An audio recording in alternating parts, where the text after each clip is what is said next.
উন্নয়নের জন্যই আমার প্রয়াস।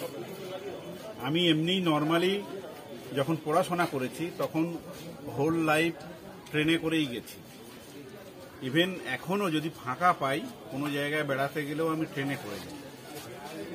প্রফেশনাল এরিয়া ছাড়াও বাইরে কোথাও গেলে আমি ট্রেনেই যাই। ট্রেনই হচ্ছে সবচেয়ে টাইম কমফোর্টেবল, কারণ রাস্তা রোডের যা সিচুয়েশন, এত জ্যাম টাইম, তার চেয়ে ট্রেন অনেক বেশি।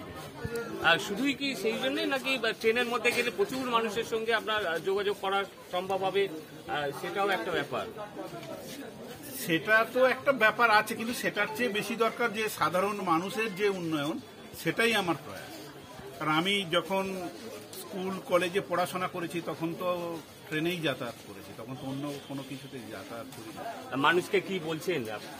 মানুষের একটা সার্বিক ডেভেলপমেন্ট উন্নয়নের জন্য আপনারা আমাদেরকে আশীর্বাদ করুন, তাহলে আমরা সার্বিক ডেভেলপমেন্ট করতে পারবো। খুন নয়, সন্ত্রাস নয়, গণতন্ত্র লুট নয়, গুন্ডাগিরি দাদাগিরি এগুলো নয়, শান্তি চাইছি।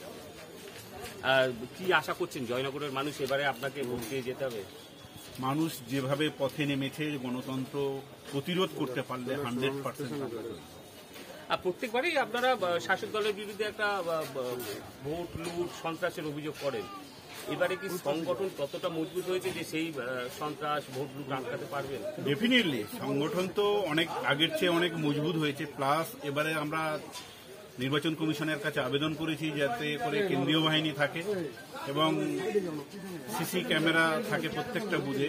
কারণ আপনারা জানেন আগামী পঞ্চায়েত ভোট আর আমাদের যে মিউনিসিপ্যালিটি ভোটে যেভাবে বোমা বন্দুক গুলিবাজি করে থানার সামনের যে বুথ, সে বুথও রিগিং হয়েছে, বোমা বন্দুক করেছে। এটাই প্রশাসন, মানুষ এটাই শান্তি চাইছে, এটাই উন্নয়ন, এটাই বদলা নয় বদল।